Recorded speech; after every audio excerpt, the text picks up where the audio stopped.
Te damos la bienvenida a tu programa Palabras de Vida Eterna. En estos momentos compartiremos el libro de Éxodo, Shemot.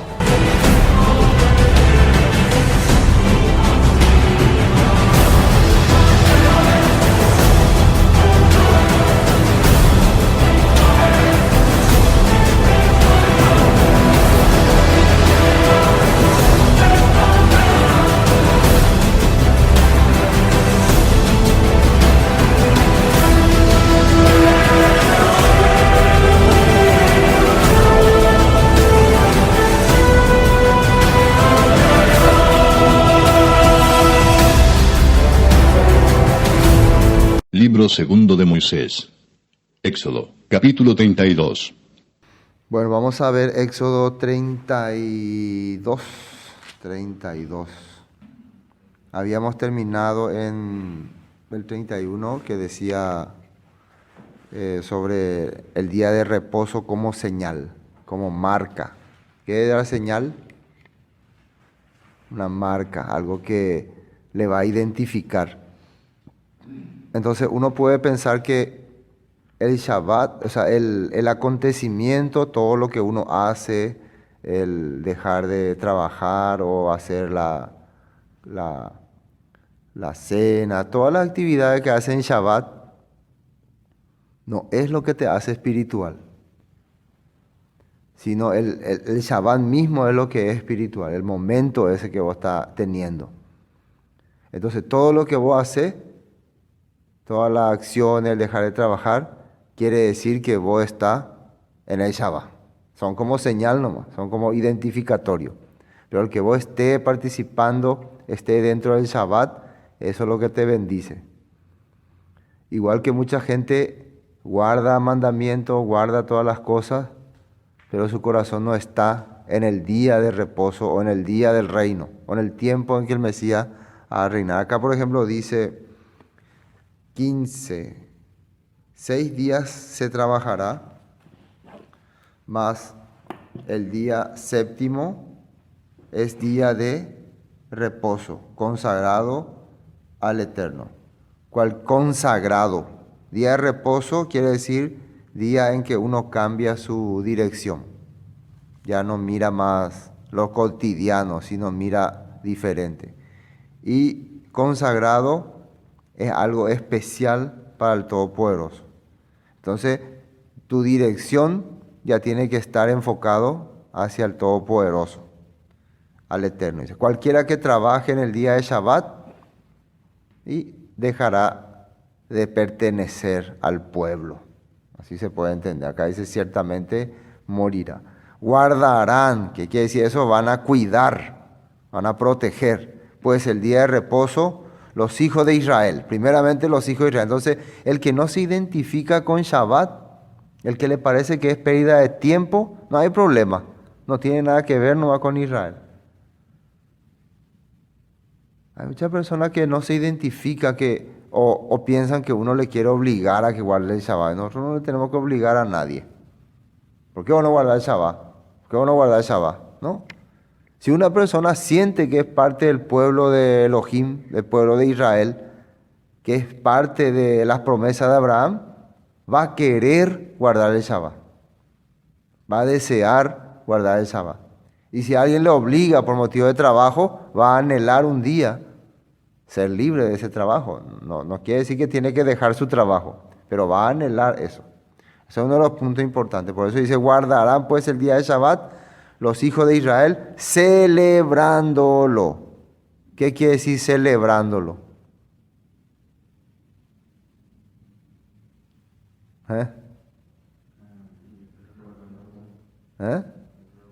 Reuniéndose, compartiendo algo. Porque mucha gente, vamos a hacer la Shabbat, pésate, ojo, esa tele, guapo, o qué.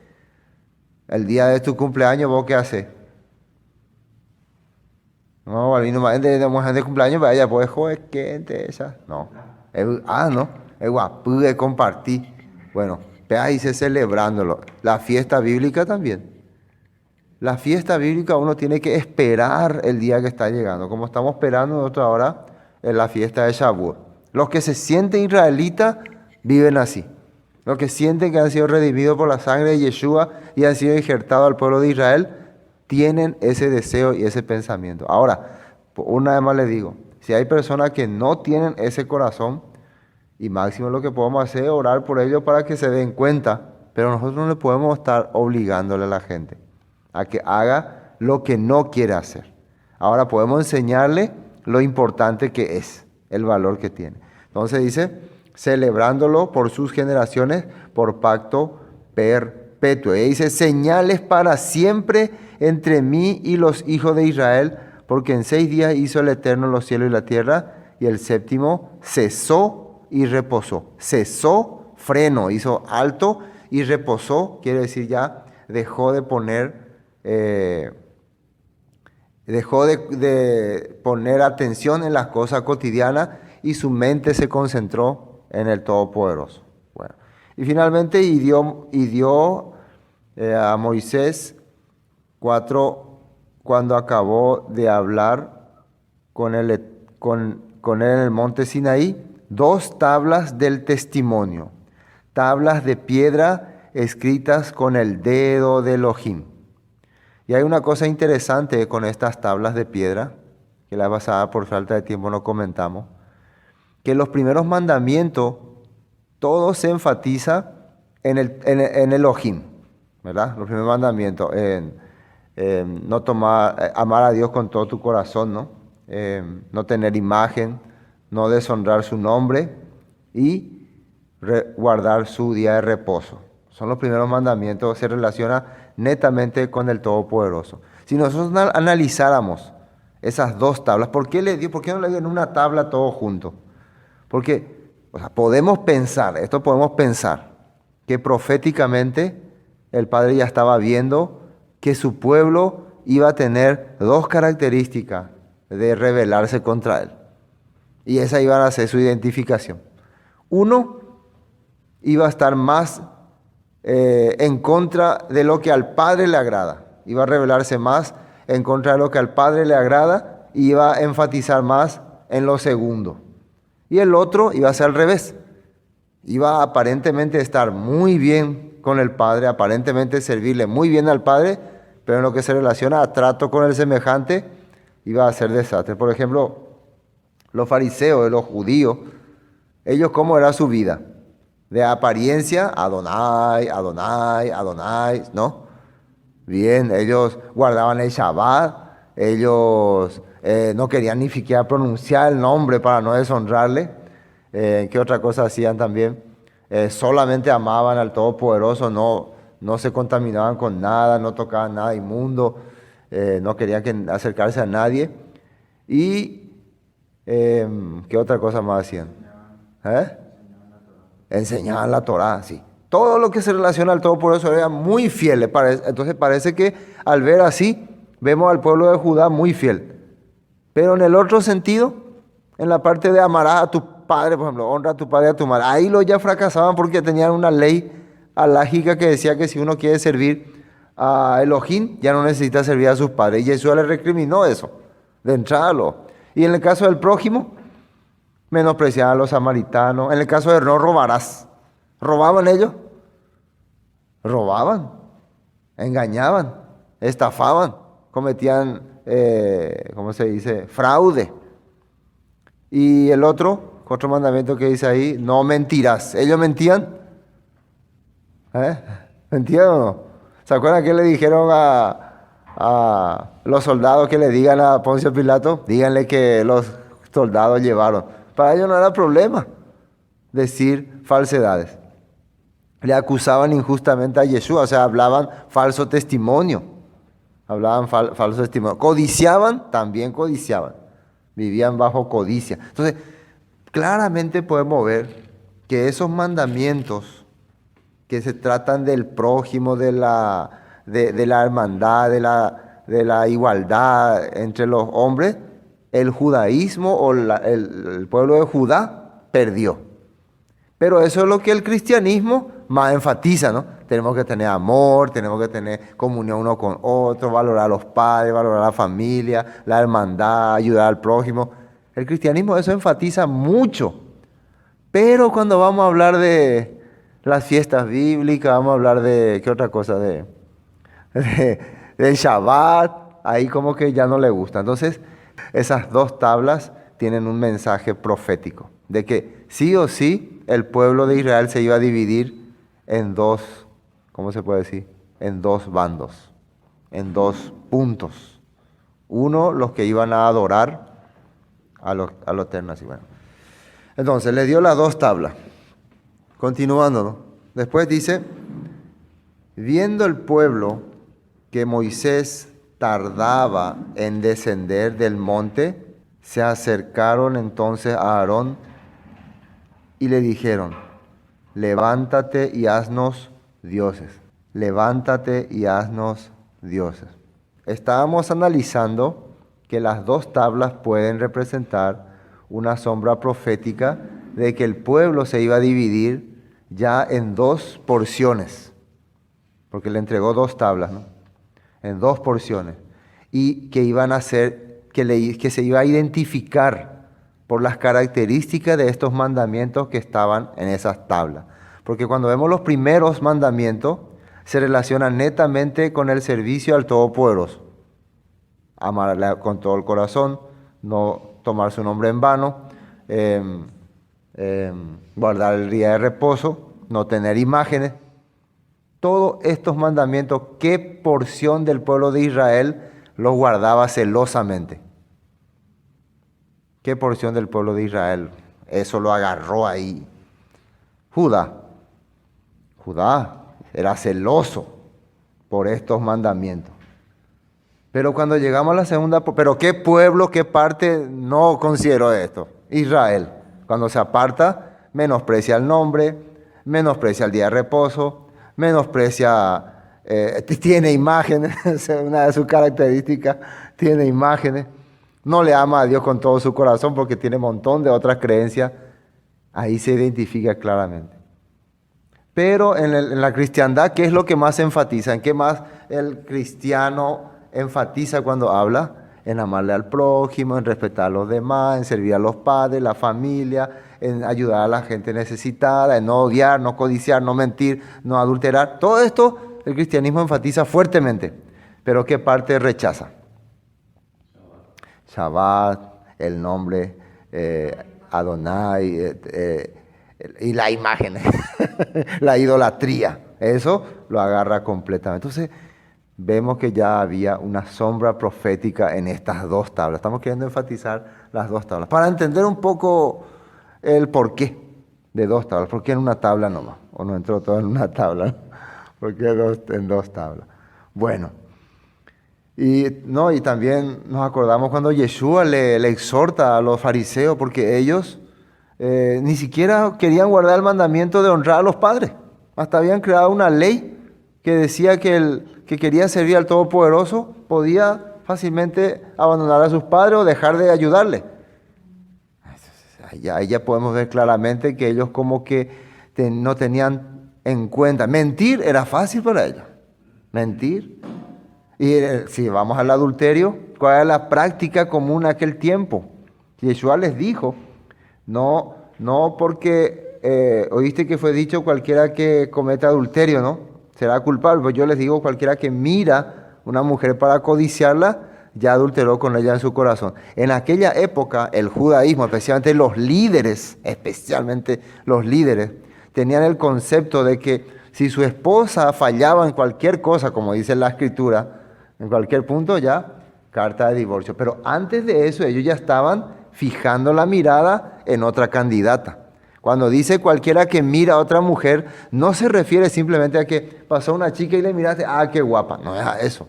Es que ella le está poniendo atención, poniendo planes, propósito, objetivo. Entonces, cuando voy a poner tu plan, tu objetivo en alguien, esta ya está buscando cómo deshacerte de eso. Eso Yeshua descubrió en sus corazones.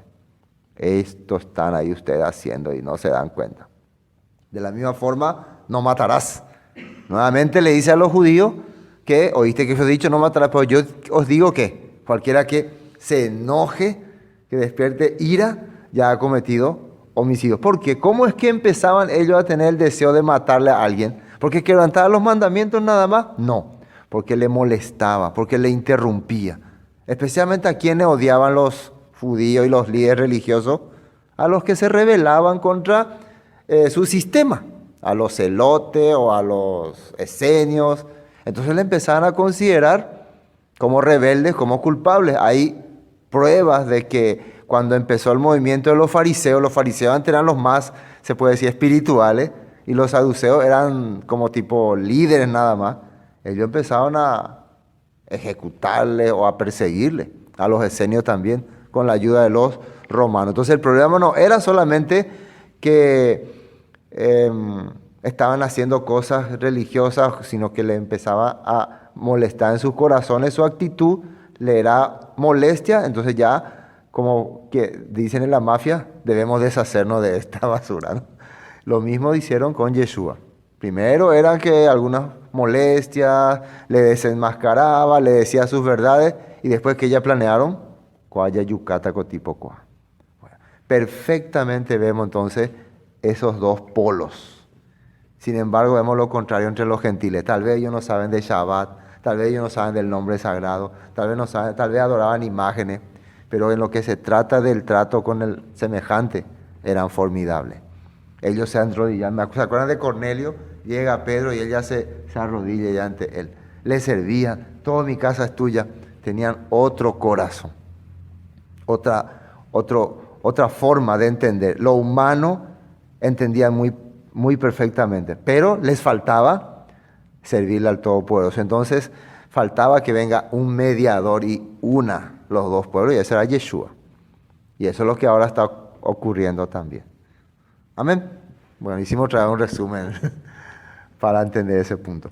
Bueno, y ahora ya, versículo 1 del capítulo 30. Viendo el pueblo que Moisés tardaba en descender del monte, se acercaron entonces a Aarón y le dijeron: levántate, haznos dioses, que vayan delante de nosotros, porque este Moisés, el varón que nos sacó de la tierra de Egipto, no sabemos qué haya acontecido.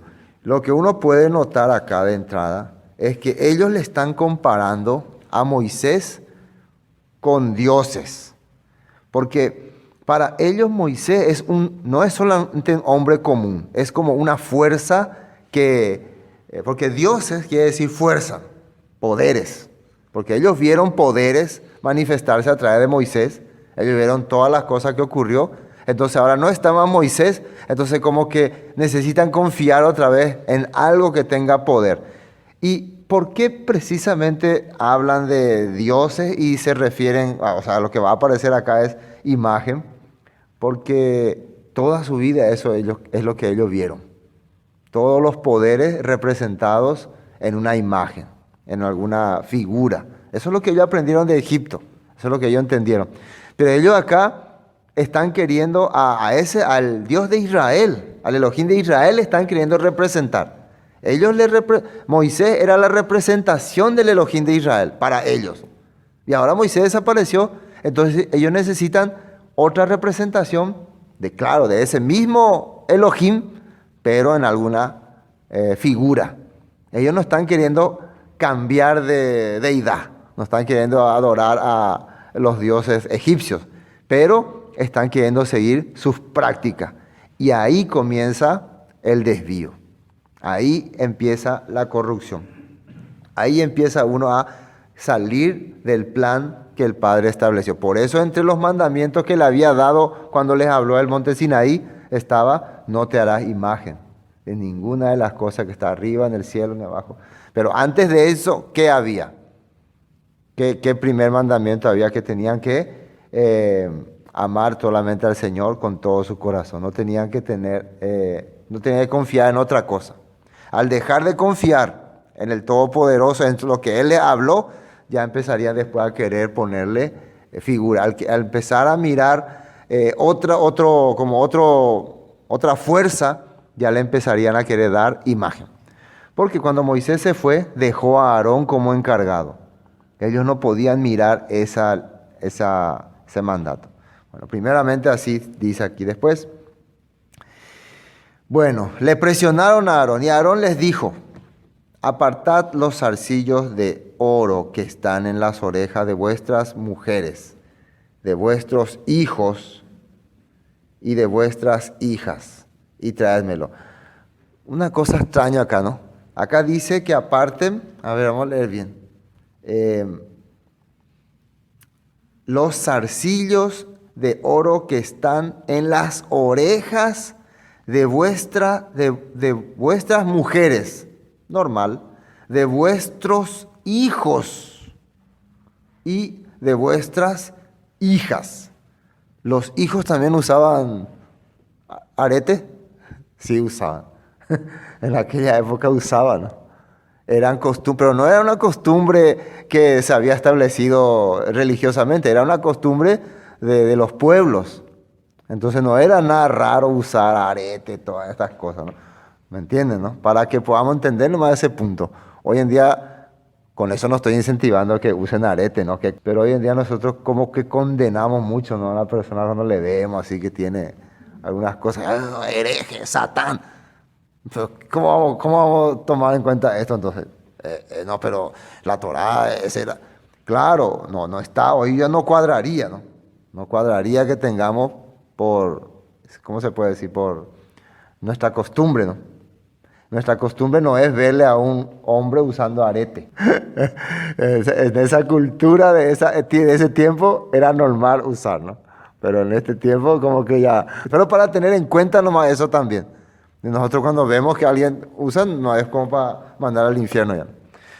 Bueno, entonces les pidió traer los aretes de los hijos. Hijo, traigan aquí sus aretes. Bueno, y después, entonces todo el pueblo apartó los zarcillos de oro que tenían en sus orejas. ¿Dónde tenían? En sus orejas. Y los trajeron a Aarón. Y los tomó de las manos de ellos y le dio forma con buril e hizo de ello un becerro de fundición. Entonces dijeron, ahora buril es como un pico, ¿no? O un palo, un hierro, un cincel, y le dan dando forma así, ¿no? Tal vez echaron todo así en un lugar, mezclaron todo, después salió alguna cosa rara y después le empezaron a dar diseño. Y por eso dice que después salió un becerro.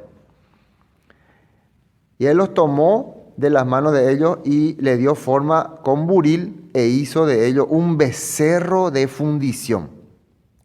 Entonces dijeron, Israel, estos son tus dioses que te sacaron de la tierra de Egipto. Entonces ellos le estaban sustituyendo a Moisés en ese momento. Todavía ellos estaban creyendo que era el Elohim de Israel el que le sacó, pero esa fuerza que estaba en Moisés ya desapareció. Ahora esa fuerza que estaba en Moisés, ¿dónde está? En esta imagen. Igualito que como se piensa hoy. Antes esa era una persona que servía, que trabajaba, que hacía el bien, pero desapareció. Entonces ahora quedó su imagen. Entonces se le rinde culto a la imagen, se le adora la imagen. Eso era una práctica común en aquel tiempo. ¿Se acuerdan cuando hablamos de ese médico egipcio? Había un médico egipcio que era experto en medicina y después finalmente murió. Él dejó muchos escritos sobre la medicina natural. Después ellos le convirtieron en un dios, hicieron un dios de él. Y muchas de las deidades salieron así. Muchas veces algunos faraones eran convertidos en deidades también. Entonces, aquí estaba su nuevo mediador, era su nuevo mediador. Siempre ellos tenían el concepto de que había un ser supremo en lo alto. Hay que entender esto. No creían que ese material era el poderoso, pero era su mediador. Era su manera de que ellos se puedan identificar, porque ellos no querían tener una relación directa con ese Elohim. Ya desde entrada vimos cuando le dicen a Moisés, habla tú con él y nosotros te oiremos. El hombre parece que tiene esa naturaleza de tenerle temor a Elohim, porque parece que es más fácil echarle la culpa a otro. ¿De dónde ahora yo hereje? ¿De dónde? Parece que así, se siente como más libre. Como las iglesias, los templos son como la buena excusa para que ahí está nuestra deidad y salimos de ahí como que ya estamos libres de él. Pero creer eso de que está contigo, está en tu casa, está en tu pieza, digo que en el catolicismo se cree mucho así, allá está, allá. Nuestro Dios está ahí en la iglesia, acá en mi casa ya otra cosa. Ya yo me voy a la iglesia, así lo suelen decir. Bueno, estamos captando, ¿no?, este punto. Entonces crearon un mediador que ahora le pusieron como que es el que le sacó de Egipto y el que le va a llevar a la tierra prometida. Bueno, viendo esto a Aarón, esto es importante, de Aarón vamos a enfatizarlo. Viendo esto a Aarón, edificó un altar delante del becerro y pregonó a Aarón y dijo: mañana será fiesta para el Eterno. Ahora, ¿qué había en la cabeza de Aarón? Eso es lo que yo estoy pensando ahora. El pueblo puede ser que esté un poco desorientado, pero ¿y Aarón? Calculan algunos sabios, suele decir así, ¿no?, que lo que Aarón quería era ganar tiempo, que ya no había caso, el pueblo estaba desenfrenado y muchas veces algunas personas caen en esta trampa. Uno que queda como líder, muchos líderes caen en esta trampa de seguir, pero nosotros, pastor, queremos así, nosotros queremos ya que se ponga acá también una orquesta, queremos tener un equipo de ballet, queremos también ya, como todas las iglesias tienen la discoteca cristiana y muchos jóvenes son rescatados para Cristo. Dale, pastor, dale, pastor. Y algunas veces caen en esa tentación. Así es que la iglesia se ha ido desfigurando y sabe que no es lo correcto, pero la presión le empuja. Ahora, ¿por qué la Escritura, la Torá, el libro que para nosotros es sagrado, nos muestra esta cosa? Porque esa es la realidad del hombre. Nosotros siempre queremos presentarnos como los, ¿cómo se puede decir?, infalibles, los que no tenemos falla, los que no fallamos luego. Y miren acá, Aarón, cayendo ante la presión. Esto es una prueba de que somos hombres y la Torá nos quiere presentar así porque esa es nuestra realidad. Pero a pesar de eso, quiere usar nuestras vidas. Porque a pesar de todo esto, el Todopoderoso, imagínense, a Aarón le va a poner como sumo sacerdote. Pero cuando vemos acá su característica, está cediendo a la presión, aunque él sabe que no está bien. ¿Y ahora qué está haciendo? Mañana va a ser fiesta. Cuando Moisés llegó al faraón, le dijo al faraón: deja ir a mi pueblo para que me celebre fiesta. La fiesta era para el Eterno, pero ahora ellos, por presión, por deseo, ¿cómo se puede decir?, por ambición, están cambiando el plan del Padre. Están saliendo del camino original y están queriendo hacer otra fiesta. ¿Hay algo parecido en la actualidad? Sí, ¿verdad?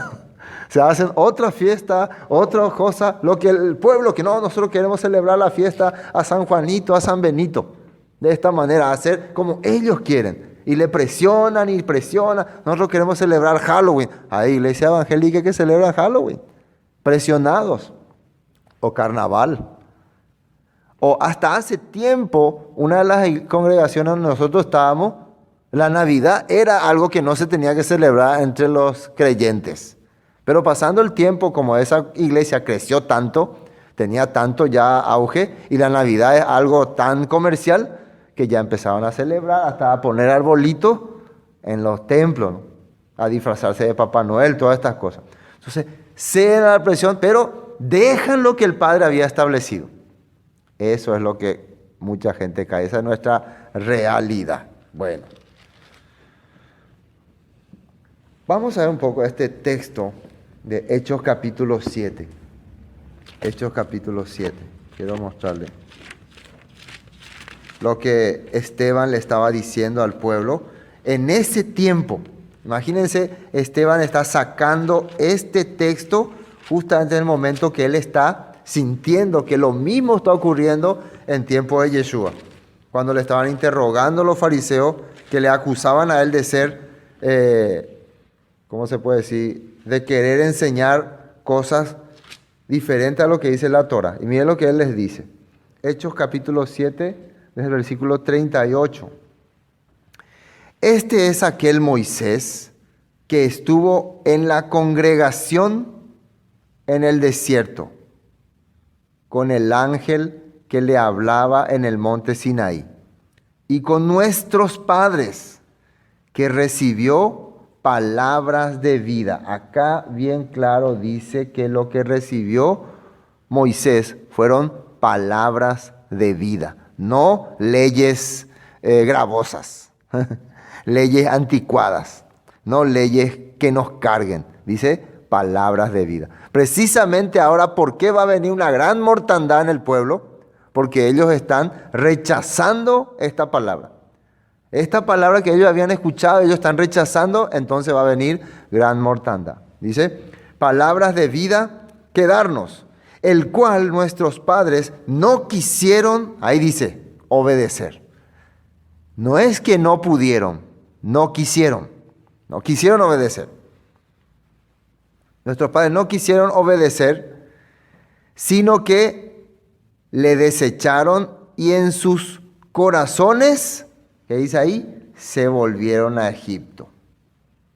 En sus corazones se volvieron a Egipto. ¿Por qué dice en sus corazones? Porque la verdad ellos físicamente no querían regresar a Egipto. Ellos no querían regresar a Egipto, pero en sus corazones quiere decir la mentalidad que tenían en Egipto volvió a resurgir en ellos, de servir a una deidad. Porque muchos de los que estaban también creando esta revuelta eran egipcios, eran extranjeros. Muchos eran extranjeros que se estaban volviendo a sus orígenes. Y eso ocurre, fíjense una cosa, hay que entender bien, nosotros tenemos también esa tendencia. Mientras está el líder o el que presiona, el que sigue, vamos, hagamos, somos fieles. Pero cuando andamos solitarios por ahí, en medio de la nada, hay una presión hacia el mundo. Es así. Así mismo es. Muchos han tenido ese problema, ¿no? Han tenido esa dificultad. Por eso la Escritura nos muestra, nos hace ver en qué podemos caer también. No, yo no soy así, pastor. Yo estoy en mi casa, en el baño, donde esté. Si estaría lejos en Tangamandapio, siempre voy a estar con Elohim. Las tentaciones están fuera de mí. Bueno, la Torá nos muestra ese tipo de personas. Al contrario, personas muy frágiles, muy débiles. Y eso que vieron grandes milagros. Y nos hace reflexionar y nos hace conocer a nosotros mismos también. ¿Cuáles podrían ser nuestras debilidades? Así nos cuidamos más. Bueno, dice más el versículo 40. Cuando dijeron a Aarón, haznos dioses que vayan delante de nosotros, porque este Moisés que nos sacó de la tierra de Egipto, no sabemos qué le haya acontecido. Entonces, eso representa que ellos en sus corazones volvieron a Egipto. ¿Qué quiere decir? Cuando tienen el deseo de volver a sus antiguas prácticas. Cuando empiezan, uno se puede hacer todo lo creyente que quiera, puede ser todo lo espiritual que quiera, pero de repente empieza a tener otra vez ese deseo de prácticas que eran dañinas, rechazadas por el Todopoderoso, pero en apariencia está caminando delante del Padre, pero en su corazón ya se fue a otro lado. Tarde o temprano va a renegar. No va a permanecer mucho tiempo. La Escritura nos está enseñando ese punto. Bueno, volvamos a 32. Entonces estamos en el versículo 7. 6, ¿no? Y al día siguiente madrugaron y ofrecieron holocaustos y presentaron ofrendas de paz, que decir que hubo comilona, y también sacrificios. Y imagínense sacrificio a una deidad. Totalmente desenfrenados estaban. Se sentó el pueblo, y acá esta palabra es clave, a comer y a beber. Y se levantó a regocijarse. Estas prácticas que se hacían de esta forma incluía también orgías y adulterio y fornicaciones. Es como una fiesta de carnaval hoy en día. Entonces, tal vez el deseo de Aarón no era llegar a tanto extremo, pero ya el pueblo se descontroló. Cuando hay bebida y todas estas cosas, ustedes suelen escuchar que hasta estas fiestas tradicionales religiosas, ¿no? Empiezan todo lindo con la misa, y después termina un desastre, un desenfreno total. Bueno, lo mismo había ocurrido. Y esto acá voy a leer después algo interesante. Entonces el Eterno dijo a Moisés, anda, desciende, porque tu pueblo, le dice, no se identifica más con ellos. Tu pueblo que sacaste de la tierra de Egipto se ha corrompido. La de gente cuera, le está diciendo a Moisés, tu gente se ha rebelado. Quiero mostrarle una cosa aquí en Corintios, capítulo 10. Esto es interesante. Corintios capítulo 10. Aparte de aprender un poco de la Torah, vamos a identificar, porque nosotros queremos ver la relación que hay entre el Antiguo y el Nuevo Testamento, cómo el apóstol Pablo los combinaba perfectamente. Supuestamente los hermanos de Corintio eran gentiles, eran goín, no eran parte de Israel. Pero cuando el apóstol Pablo les menciona este acontecimiento, les dice lo siguiente. En 1 Corintios capítulo 10 dice, porque no quiero, hermanos, que ignoréis que nuestros padres todos estuvieron bajo la nube y todos pasaron el mar. Le habla de nuestros padres, a los corintios. Está explicando que fueron nuestros padres. Se está identificando como descendientes de los israelitas. La misma forma el nuevo pacto también dice que no como el pacto que dice con sus padres, ¿no? Entonces quiere decir que si nosotros somos parte del nuevo pacto, aquellos con quien se hizo el pacto, el primer pacto, eran nuestro antepasado. La Biblia casi literalmente lo está diciendo. Tal vez tenga representaciones simplemente espirituales, pero la Biblia lo está mencionando literalmente. Literalmente, así lo está hablando.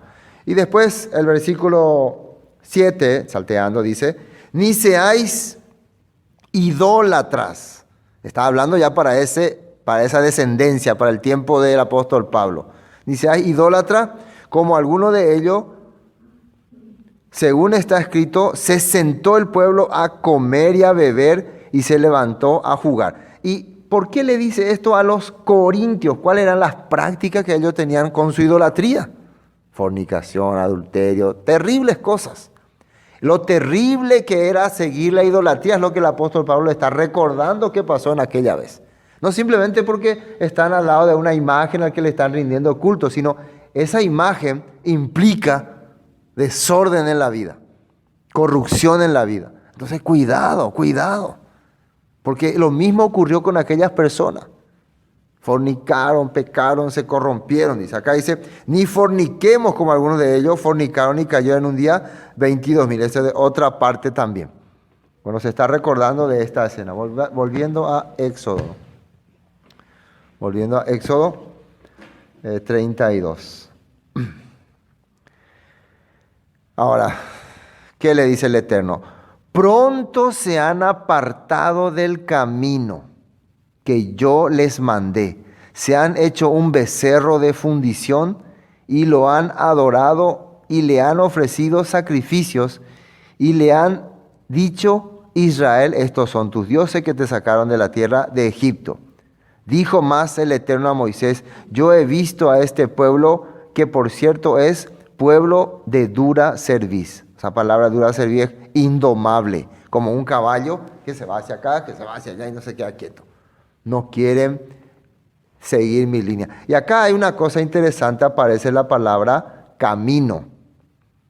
Y el camino es como una dirección, ¿no? Cuando Yeshua vino ¿dónde estaba? Juan, capítulo 14, versículo 6, dijo, yo soy el camino, la verdad y la vida. Miren nada más. Y esta palabra es muy, muy popular en la cristiandad, ¿no? ¿Verdad? Juan 14 dice, Yeshua les dijo, yo soy el camino y la verdad y la vida. Nadie viene al Padre sino por mí. Nadie viene al Padre sino por mí.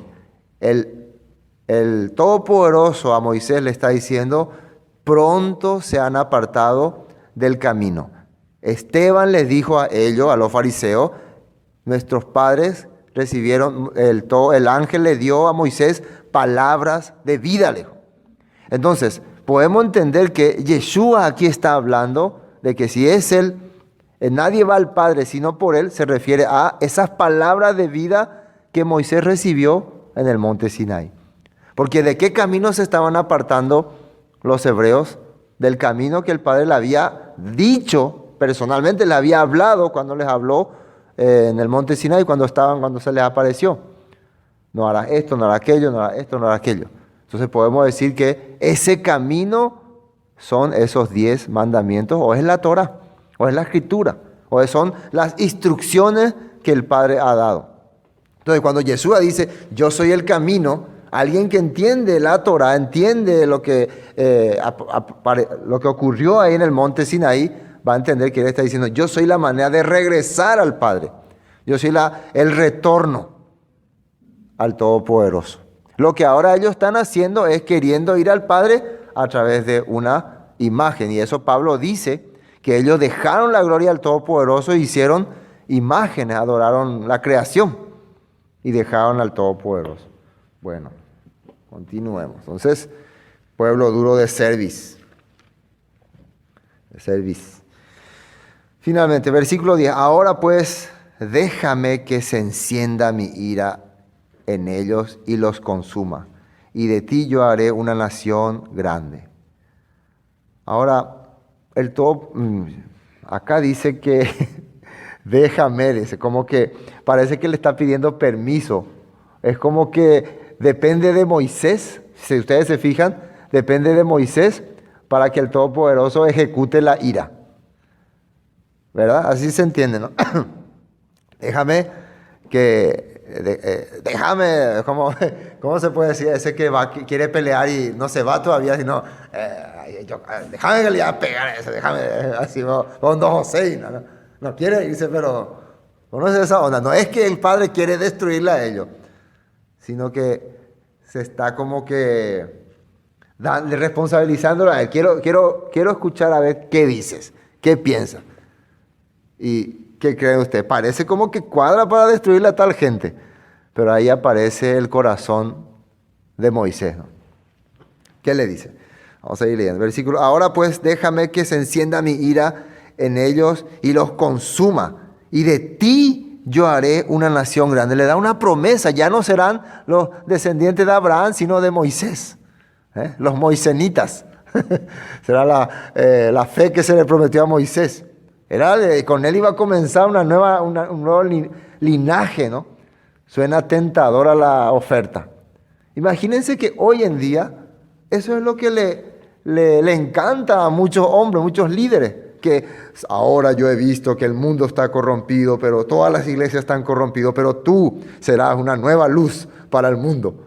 Y ahí apareció el mormonismo, apareció el pentecostal, apareció Testigos de Jehová, aparecieron los Belén, israelitas, cada uno con un ungido que ya recibió una visión para cambiar el mundo, y el resto están todos perdidos. Eso también se le ofreció a Moisés, imagínense. Y Moisés hubiera dicho, sí, sería bueno Todopoderoso, que esta gente ya, empezar conmigo una nueva generación, un nuevo pueblo, pero no es así.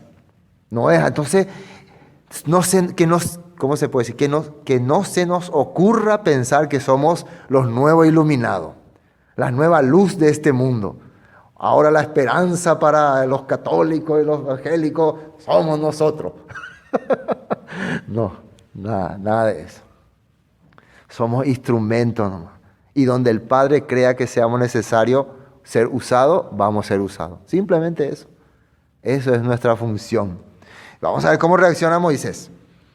Entonces Moisés oró en presencia del Eterno su Elohim y dijo, oh Eterno, ¿por qué se encenderá tu furor contra tu pueblo? Tu pueblo. Ahí ya le hace recordar. Tú dijiste que era mi pueblo. Tu pueblo es tu pueblo. Y miren lo que le va a decir.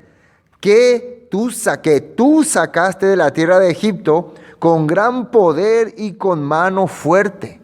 Acá yo no hice nada. Tú fuiste el que liberaste a este pueblo. Es tu pueblo. Y además de esto, ¿qué hay?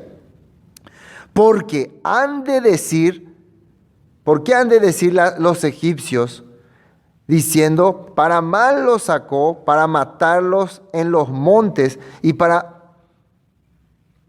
raerlos de sobre la faz de la tierra. Entonces, ¿por qué ellos tienen que burlarse de nosotros? ¿Por qué los egipcios van a tener que decir, ahí está, mira qué pasó con los hebreos y su Dios? No se entendieron y se mataron entre ellos. ¿Qué le parece a usted que comentan ahora los incrédulos cuando los llamados nueva revelación mesiánica no se entienden? Uno, no, que Yeshua, que Yahweh, Jehová, que empiezan a haber discusiones. Y sobre todo, discusiones ahí en el Facebook o en YouTube o videos especiales explicando, desenmascarando a los falsos seguidores de Yeshua. El nombre es Yahshua. O desenmascarando a los seguidores de Jehová, el nombre es Yahweh. Y hay una tremenda pelea ahí. ¿Qué dice? Ahí está, cristiano entre cristianos. ¿Quieres meterte con estos mesiánicos? Te voy a mostrar cómo ellos se pelean entre ellos. Mira, ni se entienden entre ellos. Algunos dicen que así, entre sí. ¿Vos querés entrar con ellos? Mejor quédate nomás acá con nosotros. Y sí, la realidad. Eso es lo que los incrédulos dicen cuando el pueblo así no se comprende. Moisés eso quería evitar. Señor, estaba intercediendo por ellos. Vamos a parar. Vamos a tratar de solucionar este problema. No vaya a deshacerte de tu pueblo. No quiero que, ¿cómo se puede decir? Manchen tu nombre. Manchen tu nombre. A Moisés le interesaba mucho el nombre del Todopoderoso. ¿Y qué era su nombre? Su esencia. ¿Qué dice en Eclesiastés que hizo su pueblo? Ensuciaron profanaron mi nombre, dice. ¿Cómo se profana el nombre del Todopoderoso? Viviendo incorrectamente, haciendo lo incorrecto. Así está profanando su nombre. No sé si los judíos en tiempo de Yeshua pronunciaban el nombre oficial. Tal vez no lo pronunciaban o tal vez lo pronunciaban, pero con su vida lo profanaban. Aunque ellos no querían profanar pronunciándole, pero con su estilo de vida se vivían profanando. Eso era peor. Eso es profanar el nombre del Eterno. Después, ¿qué más dice? 13. Acuérdate de Abraham, de Isaac y de Israel, los siervos de los cuales has jurado por ti mismo y le has dicho, yo multiplicaré vuestra descendencia como las estrellas del cielo y daré a vuestra descendencia toda esta tierra de que he hablado y la tomarán por heredad para siempre. Una de las cosas para identificar a alguien que camina por la fe, siempre se acuerda de las sendas antiguas. Siempre regresa al principio. Acá el Todopoderoso parece que quiere tirar todo por la, ¿cómo se dice? Declarar so-o. Así se puede decir, ¿no? En nuestro lenguaje. Vamos a declarar so-o. No, esperan por Señor. Vamos a volver un poco a los contratos que habíamos hecho, a los acuerdos que se había hecho, a las promesas que se había dado, a los planes que se tenía. Eso no se puede tirar todo por la borda. Lógico, se nota muy bien que el Padre está probando a Moisés, viendo realmente que es una persona que merece ser líder, no solamente por todo lo que ha hecho hasta ahí, sino por lo que ahora continúa haciendo, decidiendo ser intercesor por su pueblo. Eso es más importante que vos podés ser un mediador, el que habla con Elohim y decir, bueno, Elohim dice que así hagan. Elohim, ellos dicen así, pero ahora te toca cargar, ¿cómo se puede decir? La culpa. Esa es una de las partes que le cuesta hacer a muchos, ¿no? Ser predicador, anunciar la palabra, decir, mira, yo ya les dije a ustedes la verdad, ahora véanse ustedes. Si quieren morir, mueran, si no, no. Eso es más fácil, ¿no? Pero lo difícil es saber que este pueblo no camina correctamente, no hace como debe hacer las cosas, y vos tenés que cargar otra vez esa culpa. Porque de lo contrario puede decir esto, Señor, ya, consúmenlo, ¿verdad? Más fácil es, consúmenlo. Pero si el Todopoderoso no consume a ese pueblo, ¿qué le espera a Moisés? Tener que tenerle paciencia. ¿Sí o no? ¿Ustedes creen que el pueblo ya cambió después de esa intercesión divina de Moisés, de esa oración? ¿El pueblo ya cambió? No, al contrario. Pero esa es la virtud de un líder. Por eso le hace especial. No por todos los poderes que pueda manifestar, ni por lo lindo que predica, sino que puede entender o puede tener paciencia con el pueblo. Si llega a eso, podrá estar en ese lugar. Vamos a terminar con este versículo, versículo 13. Acuérdate de Abraham, de Isaac y de Israel tu siervo, a los cuales has jurado por ti mismo y les has dicho, yo multiplicaré vuestra descendencia como las estrellas del cielo y daré a vuestra descendencia toda esta tierra de que he hablado y tomarán por heredad para siempre. Entonces el Eterno, dice ahí, se arrepintió del mal que dijo que había de hacer a su pueblo. Hay que entender que muchas veces esta palabra se arrepintió, parece que dice que se arrepintió, pero el Eterno no se puede arrepentir, ¿no? Está claro de eso. Es como que en sus planes no estaba deshacerse de su pueblo. En sus planes no estaba acabar con su pueblo. En su plan estaba preparar un líder que lleve a su pueblo a la tierra prometida. Ese era su plan siempre, desde el comienzo. Ese era el objetivo. ¿Para qué le envió a Moisés a Egipto? ¿Para matarle a su pueblo en el desierto? No. Entonces su plan se tiene que cumplir. Ahora, lo que acá significa esto, que eso que te dije que iba a hacer, ya no voy a hacer. Eso es lo que está tratando de explicarnos esa palabra. Que déjame que los consuma. Bueno, ese déjame que los consuma, bueno, ya está bien. No los voy a consumir. Pero recuerden que su plan no era eso. Bueno, entonces vamos a dejar para una segunda parte, la parte en que Moisés viene y se encuentra ahí con ellos, ¿no? ¿Qué están haciendo? Pero ya, imagínense, la parte donde el Todopoderoso quería acabarlo, ya se calmó. Ya se calmó. Ahora el que tiene que calmar es a Moisés, ¿no? Entonces, lo que nosotros podemos ver es que Moisés está aprendiendo en el desierto. Moisés aprendió 3 temporadas. Primera temporada con los egipcios.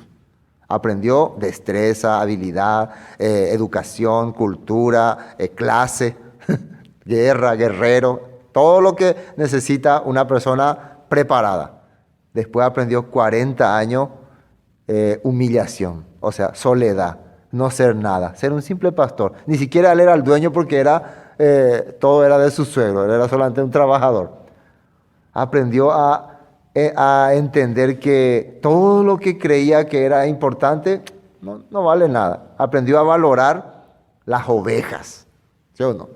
A cuidar. Imagínense cómo fue que se encontró con el Eterno cuando iba en busca de una oveja que estaba perdiendo. En el mismo momento dice la Escritura que el pueblo estaba clamando ayuda y una oveja se estaba perdiendo y Moisés iba en busca.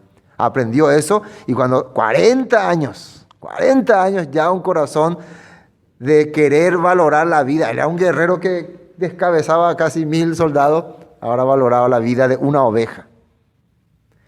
Yo siempre pienso, a nosotros nos gustan tanto los gatitos, ¿no? Los perritos, pero hay gente que mata personas. Hay gente que mata a niños, ¿no? Le da balazo a niños, mata. Entonces, matar animal, ¿qué sería para ellos? Y hasta llegar hasta ese nivel. Yo me imagino a Moisés, era un guerrero, era una persona que la vida de un siervo no le valía nada. La vida de una persona, los esclavos para él, nada. Pero el Todopoderoso le enseñó a valorar la vida de una ovejita. Y ahora le tiene que enseñar a aprender a tener paciencia a los que son rebeldes. Él no está con gente santa, buena, educada. Él está con gente rebelde. Gente con malos corazones, con mal pensamiento. Esa clase de gente él tiene que aprender a dirigir, a guiar, para que pueda ser Moisés, el siervo del Todopoderoso, el hombre más importante en la Torah, para que pueda sus escritos tener fuerza, fundamento. Así el Todopoderoso le preparaba. Yo creo también que cuando él quiere usar una persona, utiliza también estos puntos, porque eso he visto también en David. La misma característica he visto en el rey David. Primero, quebranto, sufrimiento, caída, fracaso, para que pueda ser una persona a quien se le dé una promesa importante. También en Abraham, También vimos eso en Abraham. Bueno, hoy hasta aquí vamos a compartir.